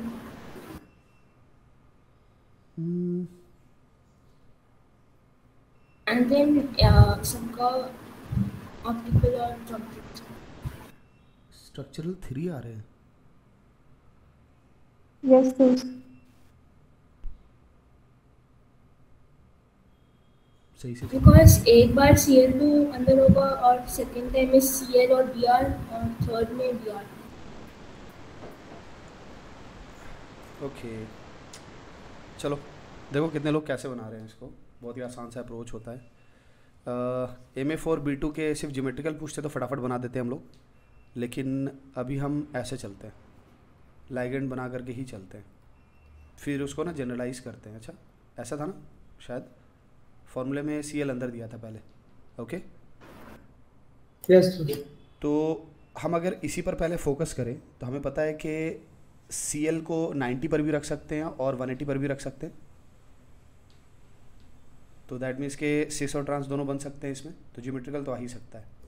अब फिर इसका वेरिएशन सोचते हैं कि अगर मैं CL और BR दोनों की बातें करता, अगर एक्सचेंज करता इस तरह से पहले एक CL और एक BR अंदर रहेगा, ऐसा कर दे, ये कह रहे हो? तो फॉर्मूला क्या बन जाता?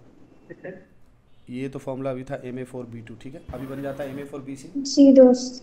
और यहाँ पर B2 और BC करने से अब B और C के रेस्पेक्ट में बातें होने लगती 90 डिग्री एंड B और C 180 डिग्री। फिर से वही सिस एंड ट्रांस, ये भी दो पॉसिबिलिटीज हैं। और फिर दोनों ही BR अंदर आएंगे तब भी 2 ही होंगी, तो 6 हो जाएगा। नहीं यहाँ पे गलत हो गया। अभी आपने ध्यान नहीं दिया, A और B के बीच में और A और C के बीच में आपने एंगल वेरी करवाना था ना।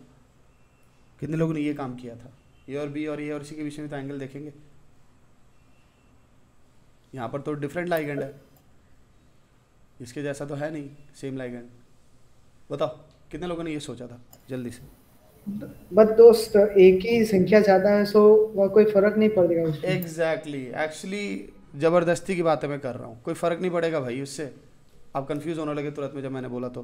भाई वो पोजीशंस लॉक्ड है, मैंने वीडियो में बताया था ऐसे कि देखो अगर तुम इस तरह से स्टार्ट कर रहे हो, हमेशा ना पोजीशन की लॉकिंग बहुत इंपॉर्टेंट है, और मैं तो हमेशा ऐसे ही बनाऊंगा। क्यों? क्योंकि 4 लाइगेंड का केस दिख रहा है मुझको, जो कि ड्रॉप करके 3 लाइगेंड पर भी जाएगा ना अगर सेम लाइगेंड पर, तो मैं इस तरह से बना करके फ्री रहूँगा। क्यों? क्योंकि प्राइम स्ट्रक्चर बनाना जो है वो बहुत फ़ायदेमंद है। अगर फ़ायदेमंद है तो मैं उसी तरह से प्रोसीड करूँ ना, जिससे कि मुझको ज़्यादा फ़ायदा हो सकता है। मैं MA4 बनाऊँ तो पहले फेशियल अरेंजमेंट कर लूँ मैं। फेशियल अरेंजमेंट करने से क्या होता है, सारे 90 डिग्री पर है, तो मैं प्राइम स्ट्रक्चर बनाने की तरफ जा रहा हूँ, लेकिन मजबूरी है, चौथा भी है अभी, लीजिए अब उसे ऐसे लगाना पड़ा। तो आप इधर 2 भी लगाओ या फिर बी और सी लगाओ। ए के रेस्पेक्ट में कुछ सोचने की ज़रूरत ही नहीं है, क्योंकि ए किसी भी लाइगेंड के साथ 90 और 180 दोनों मेंटेन कर रहा है, तो कहानी ए के रेस्पेक्ट में चल ही नहीं रही है। अगर मेरा फॉर्मूला MA4B2 है तो मेन कहानी किसके रेस्पेक्ट में चलेगी? बी के रेस्पेक्ट में। तो मुझे बी के रेस्पेक्ट में 90 डिग्री और 180 डिग्री सोचना चाहिए, दोनों बी के रेस्पेक्ट में सिस और ट्रांस आएगा। अगर फार्मूला MA4BC है, फिर से मैं ए के बारे में नहीं सोचूंगा, क्योंकि उसने तो ऑलरेडी ऐसी लॉकिंग की हुई है कि वो बी और सी दोनों के साथ 90 और 180 हमेशा मेंटेन करेगा, चाहे सिस और ट्रांस कोई भी उठा लो। मेनली बी और सी के बीच में एंगल वेरी करेंगे 90 डिग्री और 180 डिग्री, ऐसा होने वाला है। नहीं समझे? ऐसे ही है ना, और क्या होगा? ए के रेस्पेक्ट में कुछ हो ही नहीं सकता। तो वही सोचा था, जब आपने पूछा तो कंफ्यूज हो गई थी। हाँ तो कोई नहीं, तैयार रहो, अपने कॉन्सेप्ट्स के साथ मजबूती से रहो, कोई कन्फ्यूज़न नहीं होगा। आप फिर से MA4BC बना लीजिए, क्या ही होने वाला। अभी आप क्या बना रहे हो? 90 डिग्री। ए के साथ तो कोई नया तुम अरेंजमेंट कर ही नहीं सकते, क्योंकि वो ऑलरेडी 4 पोजीशंस पर है। तो अपने लिए ये फार्मूला भी बना लो कि अगर 4 लाइगेंड सेम टाइप के हैं तो तुम कुछ वेरिएशन कर ही नहीं सकते उनके पोजीशन का। ऑलरेडी वो हर तरह के 90 और हर तरह के पॉसिबल 180 बना रहे होते हैं, तो जो बच गए 2 लाइगेंड्स हैं उनके रेस्पेक्ट में ही बातें होती हैं। खैर, तो इस पर वापस आते हैं। यहाँ पर भी तुम 2 ज्योमेट्रिकल बना सकते हो, राइट। और फिर एक और कंडीशन क्या बन सकती है कि CL BR की जगह पर, जैसे यहाँ पर आपने 2 CL रखा हुआ है, वैसे ही क्या बना लो आप, 2 BR अंदर लेते हो, राइट। यही है ना पॉसिबिलिटी, क्या ही हो सकता है। और ठीक है, तो फिर इसके भी कितने आ जाएंगे? 2 आ जाएंगे।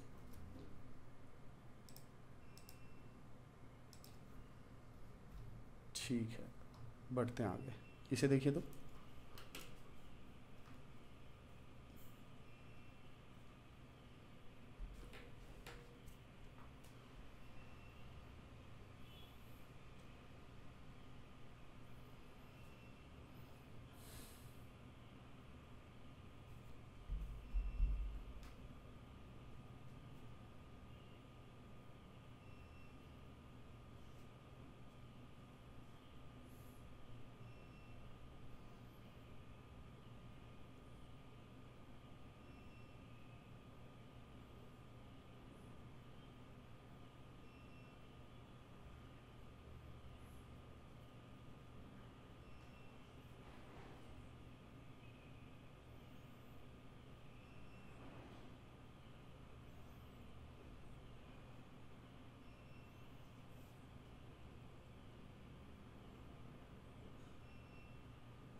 क्या हो गया? इतना टाइम क्यों लगा रहे हो?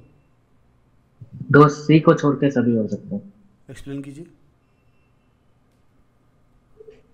दोस्त सी ऐसा नहीं हो सकता क्योंकि MICN है ना, तो वो टेट्राहेड्रल ज्योमेट्री में भी कर सकता। और डी में ए और बी तो होंगे। एक बार फिर से, क्योंकि एक बार फिर से सर ए में CL है ना, तो वो वीक फील्ड लगाएंगे, तो पेयरिंग नहीं कर सकते और फिर वो टेट्राहेड्रल ज्योमेट्री होगा। देखिए, और सी नहीं हो सकता इसलिए क्योंकि MICN4 है ना, तो मुझे लगता है कि आप और अच्छे लॉजिक्स बना सकते हैं, क्योंकि अभी आप जो बोल रहे हैं ना वो बहुत कंफर्ट वाला लग रहा है, लेकिन एग्जाम टाइम में आप खुद ही कंफ्यूज हो सकते हैं। देखिए, इसका स्ट्रॉन्ग तरीका जो है मेरे नज़र में क्या है कि आप एक बार देखिए ध्यान से, आपको कंपाउंड दिख रहा है जिसमें कि नेगेटिव ऑक्सीडेशन स्टेट है। ये कितने लोगों ने देखा? दिख गया था।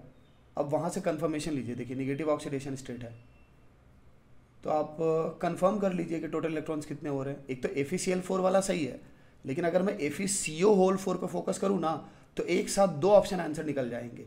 ये सुनना, हाँ, -2 में चला जाएगा ऑक्सीडेशन स्टेट। एग्जैक्टली, -2 में जाने का मतलब है कि कॉन्फ़िगरेशन क्या हो गया? 28 इलेक्ट्रॉन हो गए, 28 इलेक्ट्रॉन हो गए, राइट। तो कोई स्कोप नहीं है कि वहां पर से तुम DsP2 बना सकते हो। डी बचा ही नहीं, कुछ भी करो। sp3 बन जाएगा। तो डी, अगर तुम डी इनर डी ऑर्बिटल उठा नहीं सकते तो dsp2 बनेगा नहीं। और 28 इलेक्ट्रॉन अगर ऊपर वाले में है तो बी ऑप्शन के कोबाल्ट वाले में भी वही है, क्योंकि वो 27 होता है और एक एक्स्ट्रा ले लिया तुमने। तो अगर Fe का आंसर sp3 है तो फिर कोबाल्ट वाले का भी होगा। तो दोनों ऑप्शन सही होंगे। मैं ऐसे जोड़ रहा हूँ क्योंकि ये एनालाइज करना जरूरी था कि आखिर ऑप्शन लिंकिंग में क्या चल रहा है। ऑप्शन लिंकिंग देखेंगे तो ना, तो ऑप्शन लिंक्ड है, ए और बी दोनों लिंक्ड ऑप्शन है। मल्टीपल करेक्ट में ऑप्शन लिंकिंग को मिस मत करना, उन्होंने लिंक किया हुआ है और फटाक से मैं Fe पे जो मेहनत कर रहा हूँ उससे बी कन्फर्म हो रहा है।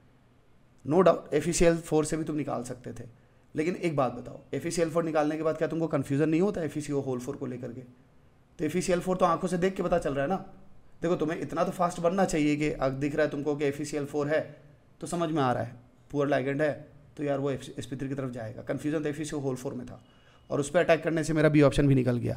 सी ऑप्शन तो हमेशा के लिए रटा ही जाना चाहिए। जेई मेन ने तुम्हारे साथ इतना अच्छा किया है, जेई मेन ने कुछ बहुत अच्छी चीज़ें की हुई है तुम्हारे साथ। ये एग्जाम्पल्स जन्मों जन्म से रिपीट हो रहे हैं। तो सबको पता है कि NiCO4 और NiCN4 में क्या होने वाला है। NiCO4 sp3 है लेकिन NiCN4 नहीं है, dsp2 है, तो सी ऑप्शन तो नहीं हो सकता। अब क्या बचा? कॉपर वाला। अरे यार, तो कॉपर का देख लिया हमने, ऑक्सीडेशन स्टेट +1 में चला जाएगा तो ये भी sp3 ही हो जाएगा। D10 हो गया, कहानी खत्म हो गई। D10 एग्जैक्टली, ठीक है। चलिए अगले क्वेश्चन पर चलते हैं। Correct statement related to the oxide of phosphorus.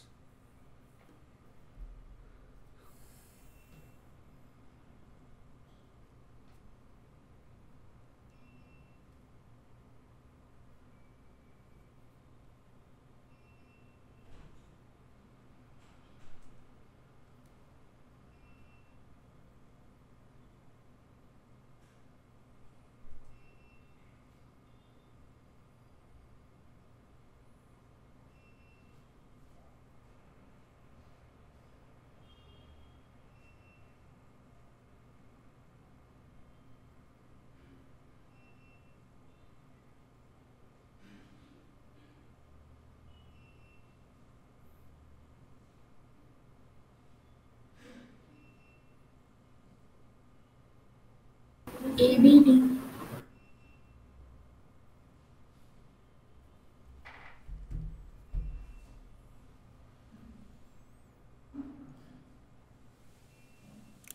आपको मैंने टोका हुआ ना पहले कि डिस्प्रोपोर्शनेशन रिएक्शन इंपॉर्टेंट है।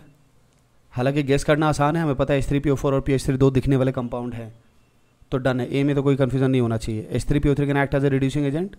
ये तो ऑक्सीडेशन स्टेट से हाँ, ऑक्सीडेशन स्टेट भी है एंड साथ साथ जो हाइड्रोजन फॉस्फोरस हाइड्रोजन वाला बॉन्ड है जिसको आप H3PO2 के लिए यूज़ करते हैं ना, सबसे ज़्यादा फॉस्फोरस हाइड्रोजन वाला बॉन्ड H3PO2 में, ठीक है। H3PO3 मोनोबेसिक एसिड है क्या? डाइबेसिक है। डाइबेसिक। डन। तो सी हटा दिया आपने। Hydrogen atom of PH bond in H3PO3 is not ionisable in water, ठीक है। मेटल के साथ तो देखिए ये यकीन रखिए, अभी तक आपने 2022 और 2021 के क्वेश्चंस देखे, आपको समझ में आ रहा होगा कि क्वेश्चंस इजी ही होते हैं, बट एग्ज़ाम के टाइम पर हमारा कंपोजर बहुत गंदा होता है, हम बहुत परेशान होते हैं, हम सोच रहे होते हैं कि हम तो गए और अब सच में चले जाते हैं। तो यही होगा आपके साथ। आप खुश रहिए, आप इसी सोच के साथ जाइए। एग्ज़ाम से पहले वाले दिन तक जो होना था वो हो चुका है। अब आप एग्ज़ाम के दिन आप कुछ साबित नहीं कर रहे, आप अपना फेस पहले कंप्लीट कर चुके हैं, आपका जो बेस्ट वर्जन था वो बन चुका है। एग्ज़ाम से पहले वाले दिन तक आप बन चुके रहते हैं। एग्ज़ाम का दिन आपको बिल्ड नहीं करता, एग्ज़ाम का दिन जज करने के लिए। तो शांत रखिए खुद को कि यार वो तो जजमेंट है। एक्चुअली ध्यान किस पर रखना है हमें? ध्यान इस बात पर रखना है कि हम क्या बने अभी तक। हर वो चीज़ जो दुनिया को नहीं दिखती है वही आपकी सुपर पावर है, जो दुनिया को दिखती है वो सुपर पावर नहीं होती। सुन रहे हैं? शायद नहीं सुन रहे हैं। जी दोस्त। जी दोस्त। तो एक आपसे ही जस्ट सीनियर एक कॉलेज का एक स्टूडेंट कल मिला। कल का डेट जो वो मार्क करके रखना, आगे आपके एग्ज़ाम के बाद बात करेंगे। आप में से कई सारे लोग उसके फ़ैन हैं, कॉलेज का इंसान है, फ़ैन है, उसके साथ कुछ बहुत अच्छे अच्छे प्लान्स बनाए हैं उन्हें। मैं उस इंसान के बारे में बोलूँगा जब तुम्हें पता चलेगा उसके बारे में। या उसके जैसे जितने भी लोगों के बारे में, तुमको समझ में आएगा कि education that is not found in school is actually the source of income, not found in the job. ये ध्यान रखना है कि तुम्हारी जो लर्निंग है वो ज़्यादा इंपॉर्टेंट है एडुकेशन से, समझे? ये ऊपर से जा रहा होगा अभी, मतलब ये कि प्रोसेस जो भी तुम लाइफ में जो तुम सीख रहे होते हो ना, वो ज़्यादा इंपॉर्टेंट हमेशा एडुकेशन से, और वही तुम्हारे इनकम का बड़ा सोर्स बनने वाला है लाइफ में। अगर ये तुम समझ गए तो फिर कुछ भी कमाओगे और कुछ भी बिल्ड कर दोगे। ये नहीं सोचना कि तुम एडुकेशन के थ्रू कुछ बड़ा बिल्ड करने वाले हो, कोई कंपनी तुम एडुकेशन के थ्रू बिल्ड नहीं करने वाले हो, वो तुम्हारी अपनी जो लर्निंग है उसके थ्रू बिल्ड करने वाले हो। और वो आता है प्रोसेस से, वो कभी भी रिजल्ट से नहीं आता। रिजल्ट से तो डिग्री आती है, एडुकेशन आता है।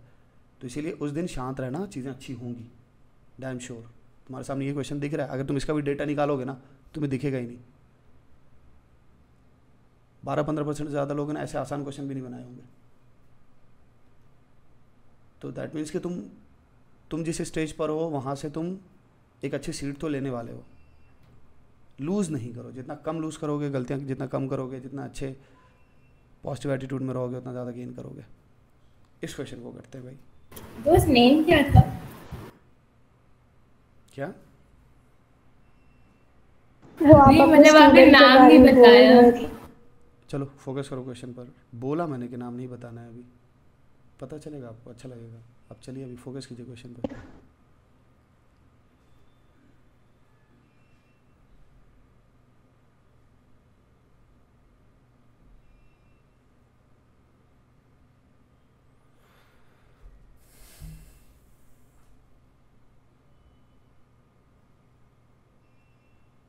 दोस्त ये पैराग्राफ क्वेश्चन है।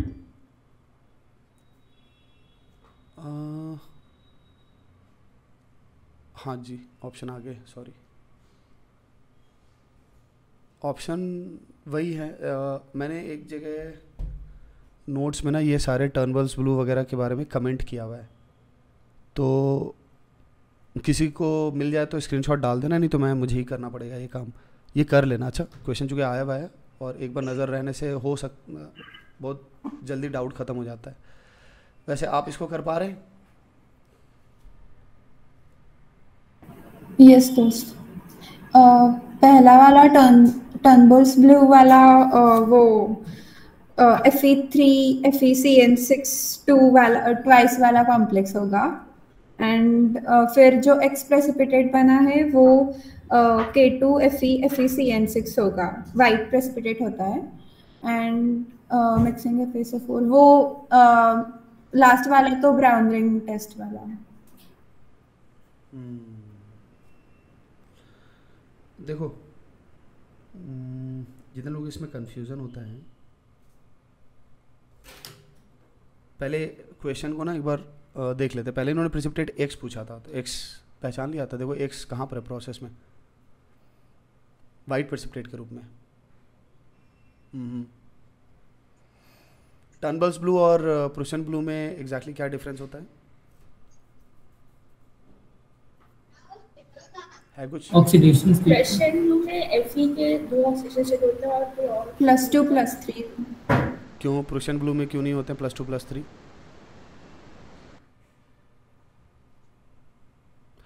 देखो, आप जो डिफरेंस पाओगे ना, अभी मैं दिखा देता हूँ आपको।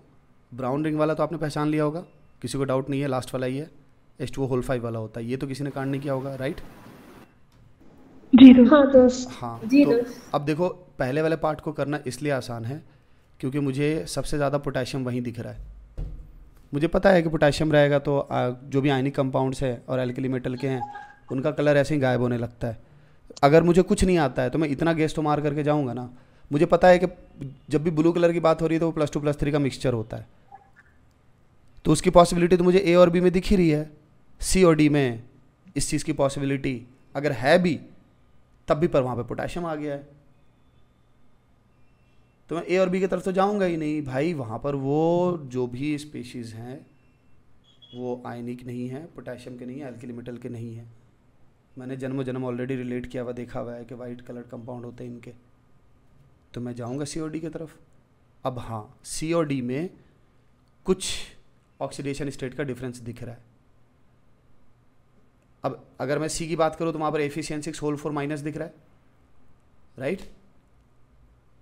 है ना? बोलो बोलो बोलो बोलो बोलो एक बार बोलो। और डी वाले में क्या दिख रहा है, क्या गेस कर रहे हो आप लोग? डी वाले में मुझको +3 +2 का मिक्सचर, हाँ वहाँ दिख रहा है। तो +3 +2 का मिक्सचर वहाँ दिख रहा है, तो मैं डाउटफुल हो गया। एक तो मैं COD पहले चूज कर चुका ए और बी के कॉम्पेरेटिवली, अब जो COD है उसमें भी मुझको +2 +3 का मिक्सचर डी में दिख रहा है। जहाँ मुझको ऑक्सीडेशन स्टेट का डिफरेंस नहीं दिखेगा उसके ज़्यादा स्ट्रॉन्ग चांसेस हैं वाइट होने के। हो गया सी? हाँ दोस्तों, क्वेश्चन दिया था, दोस्त क्वेश्चन में भी दिया था कि एयर नहीं है, सो एयर नहीं है सो ऑक्सीडेशन नहीं होगा, सो +2 में ही जाने की प्रोबेबिलिटी ज़्यादा है। एग्जैक्टली, ये भी बहुत अच्छा पॉइंट है। बाकी किसी को लग रहा है कि सी में नहीं होगा तो सी में देखो Fe(CN6) 4 माइनस, आप अज्यूम करोगे Fe(CN6) 4 माइनस ही लेकर के चल रहे होते हो आप लोग। ऊपर में भी यही पैटर्न चल रहा है, नीचे में भी यही है, अंदर में Fe+2 दिख रहा है और बाहर में भी फिर Fe+2 होगा, क्योंकि चार्ज बैलेंस करने के लिए K2 Fe को +2 होना पड़ेगा, नीचे वाले में Fe को +3 होना पड़ेगा। वो सर आपने एक और एक पॉइंट कहा था कि आयनिक होगा तो कलरलेस होगा, ये हमेशा हाँ, मतलब valid है? नहीं मैं रेफर कर रहा था एल्कली मेटल को। मैं ये बोल रहा था ज़रूरी नहीं है ना कि आयनिक होगा तो हो ही जाएगा, ऐसा ज़रूरी नहीं है। वो तो डिपेंड भी करता है कि मतलब पूरा ओवरऑल कलर तो डिपेंड करता है कि कैटायन एंड आयन इंटरेक्ट कैसे कर रहे हैं, इंटरेक्शन होती है वो तो, राइट। तो बट मोस्टली ऐसा होता है कि जब एल्कली मेटल्स होते हैं तो उनके केस में इंटरेक्शन जो है वो हमेशा जो है वो आपको वाइट कलर की तरफ या फिर जो कलरलेस सिचुएशन की तरफ लेकर के जाता है। तो एक हिंट है जिससे कि आप कैच तो कर ही सकते हैं कि यार चांसेस उधर ही। प्लस बाकी देखो और भी लिंक थे, जैसे आप ही लोगों ने बताया कि ऑलरेडी वहाँ पर एयर के बारे में बताया हुआ था, बहुत अच्छा पॉइंट है वो। ये सब पॉइंट्स का ध्यान रखो कि ऑक्सीडेशन वगैरह जो होने के चांसेस कम है, और बाकी वहाँ पर वेरिएबल ऑक्सीडेशन स्टेट जब दिखता है तब कलर आ जाता है। देखो रियलिटी में प्रूशियन ब्लू और टर्नबल्स ब्लू जो है वो हमेशा मिक्सचर में पाए जाते हैं, तो कोई भी क्लियर डिस्टिंक्शन आप नहीं कर सकते। वो डिस्टिंक्शन ज़बरदस्ती अगर आप जब इंफ्रारेड स्पेक्ट्रोस्कोपी कराओगे, NMR वगैरह कराओगे, तब आपको दिख सकते हैं डिफरेंट सिग्नल्स, ऐसे नहीं दिखते हमें। तो जनरली जब क्वेश्चन पूछा जाता है तो बड़े प्यार से पूछा जाता है ऐसे कि आपको जो है ज़बरदस्ती प्रूशियन ब्लू और टर्नबल्स ब्लू में डिफरेंसेस की तरफ नहीं लेकर के जाएं, क्योंकि बहुत प्रैक्टिकल चीज़ है, तो वो होगा नहीं, तो इसीलिए वो ऐसे इस तरह से क्वेश्चन पूछते हैं। खैर आगे बढ़ते हैं आगे। ClO2 वाला क्वेश्चन आ चुका है। Ozonolysis of ClO2 produces an oxide of chlorine. The average oxidation rate of chlorine is Cl2O6 +6. Which of the following liberates O2 upon hydrolysis?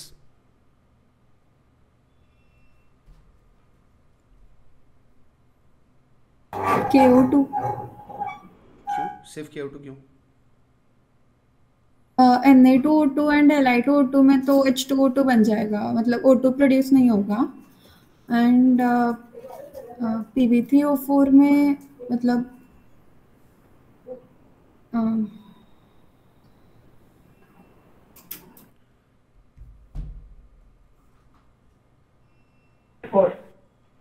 CO2 के हाइड्रोलिसिस पर H2O2 और O2 दोनों रिलीज होंगे। देखिए super oxides की का एक behaviour है डिस्प्रोपोर्शनेशन का, कह सकते हैं, ज़रा चेक कीजिए। तो आपने प्रीवियसली कभी भी अगर पर सुपर ऑक्साइड्स का रिएक्शन देखा है तो आपने पेरोक्साइड भी बनते हुए देखा है, उनसे ऑक्सीजन भी रिलीज होते हुए देखा है आपने। दो तरह के ऑक्सीडेशन स्टेट का एवरेज होता है ना सुपर ऑक्साइड में, एक होता है 0 और एक होता है -1। 0 इंडिकेट करता है कि हाइड्रोलिसिस O2 बनाएगा, -1 इंडिकेट करता है कि पेरोक्साइड बनाएगा। सुना? दो तरह के ऑक्सीडेशन स्टेट का एवरेज है वो। नीचे तो पेरोक्साइड से दिख रहे हैं जो कि ऑब्वियसली फिर हाइड्रोलिसिस से H2O2 बनाने वाले हैं। बात रही Pb3O4 की, तो भाई उसकी हाइड्रोलिसिस आप ऐसे ले ही नहीं सकते, PbO2 और PbO का मिक्सचर है। एंड उससे कुछ एक बड़ा कंपाउंड बनता था जैसी हाँ एक्चुअली PbO2 मतलब पहले तो इनका बिहेवियर वैसे ही हो जाएगा कि ये इंटरेक्ट नहीं करेंगे। यहाँ पर एक्चुअली वो Pb3O4 देने का पर्पस उसका था ना कि आप उसके अंदर जो PbO2 है उस PbO2 का एक्शन लेने वाले हैं कि नहीं हाइड्रोलिसिस में, कि PbO2 एक अच्छा ऑक्सीडाइज़र है तो उसने ऑक्सीडाइज कर दिया वाटर को, और ऑक्सीडाइज करके क्या निकाल दिया O2। लेकिन प्रोसेस काइनेटिकली बहुत स्लो है। KMnO4 को वाटर में डालते हैं तो O2 नहीं रिलीज होता है, जबकि थर्मोडायनेमिक्स ये बोलती है कि 1.51 वोल्ट है KMnO4 का रिडक्शन Mn+2 में जब होता है तो तो थर्मोडायनेमिक्स बोलती है कि KMnO4 को वाटर को ऑक्सीडाइज कर देना चाहिए, और ये लाइन है NCERT की कि अकॉर्डिंग टू थर्मोडायनेमिक्स। आप KMnO4 वाला पेज जा करके एक बार पढ़ लेना, 2-3 ऐसे पॉइंट्स हैं जो कि आप अगर ध्यान में नहीं रखते हो तो हो सकता है कि ये टच कर दे। KMnO4 जो मैं बता रहा हूँ, एक तो ये लाइन है और वो नीचे के पैराग्राफ में KMnO4 can oxidise water thermodynamically but reaction is kinetically very slow. तो ये ऑक्सीडाइजर्स जनरली वाटर को ऑक्सीडाइज नहीं करते, O2 रिलीज नहीं करते काइनेटिकली। Same concept. दोस्त, अगर एग्जाम में कुछ ऐसा मतलब हमें पता नहीं हो और हम थियोरेटिकली दिमाग लगाकर चले और ऐसे पॉइंट्स हमें पता ना हो तो तब के देखो एक बात बताऊँ मुझको, अगर सिंगल करेक्ट है तो तुम्हें तो टेंशन नहीं है, सबसे स्ट्रॉन्ग ऑप्शन है, डन। जी। मल्टीपल करेक्ट है तो पार्शियल मार्किंग पे खेलो ना। देखो चीज़ों को टफ मत बनाओ। तुम अगर यहाँ दिमाग लगा रहे हो कि यार मेरे को तो पता नहीं तो मैं क्या करूँ, तो वो गलत है। तुम पॉजिटिव साइड पे जाओ ना, तुम नेगेटिव साइड को रिपेल करो भाई। लास्ट के 10 दिन है, कल सिखाया है एकदम ब्लॉक्ड। हर हालत में मुझको सिर्फ और सिर्फ पॉजिटिव इंटेंशंस क्रिएट करने हैं कि भाई सिंगल करेक्ट तो मैंने ऐसे ही पहचान लिया, और अगर मल्टीपल है तो पार्शियल में निकाल लेंगे जितने होंगे, सही है। मेरे को इस बात की फिक्र अगर करनी है कि क्या होगा एग्जाम टाइम में ऐसे, तो पक्का वही होगा जो तुम निगेटिव सोच रहे हो। तुम डाउटफुल हो रहे हो ना, मैं तुमको 200% बता नहीं दोस्त, मैं बस पूछ रही थी कि पॉसिबिलिटीज जब होंगी तो लेना चाहिए कि नहीं, वही पूछ रही थी बस। सिंगल करेक्ट में कोई इशू नहीं है, मल्टीपल करेक्ट में पार्शियल में खेलेंगे। अगर वर्स्ट कंडीशन में कि पार्शियल नहीं है तो हम सेफ खेलेंगे, वहाँ पर हम सोचेंगे नेगेटिव ना हो बस। आओ सॉल्व करो आगे।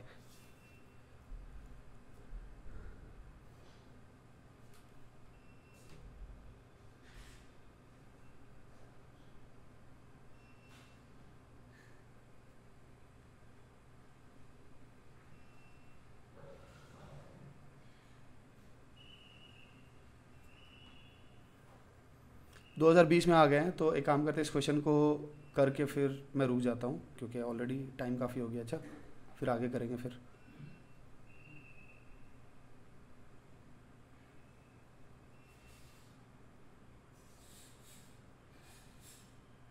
दोस्त ये होगा इसका, समझा दो।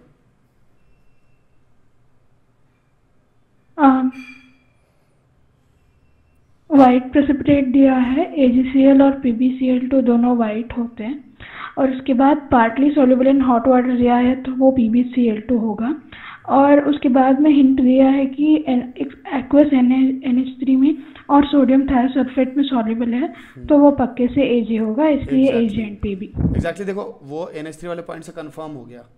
अब आप में से जितने लोग हैं जो CD वाले पॉइंट को नहीं याद किए हुए, ध्यान नहीं दिए हुए हैं, आप जब CdNH3 वाले कॉम्प्लेक्स की बात करेंगे तो इम्परफेक्ट कॉम्प्लेक्स होता है और वो डिसोसिएट भी होता है। तो यहाँ पर काफ़ी स्ट्रॉन्ग हिंट्स थे Ag को लेकर के। अगर उसने बोला हुआ है residue P soluble in aqueous NH3 and also access sodium thiosulphate, तो दोनों चीज़ें परफेक्ट बैठ रही, किसके साथ, Ag के साथ। थायोसल्फेट वाले रिएक्शन को भी यहाँ पर ला सकते हैं, आपने थायोसल्फेट के केस में Ag को देखा हुआ है, रिलेट करके बन सकता है। मैं सेशन को एंड कर रहा हूँ क्योंकि ऑलरेडी बहुत ज़्यादा टाइम है, मैंने ध्यान नहीं दिया कि 2020 में आ गए, तो अभी बंद करते हैं। आई होप दैट कि इससे हमारे लास्ट के 2 साल को तो हमने रगड़ लिया है, बट ऑब्वियसली एटलीस्ट 5 साल के अच्छे से हो जानी चाहिए। तो आगे करते हैं, फिर मिलते हैं आपसे बाद में।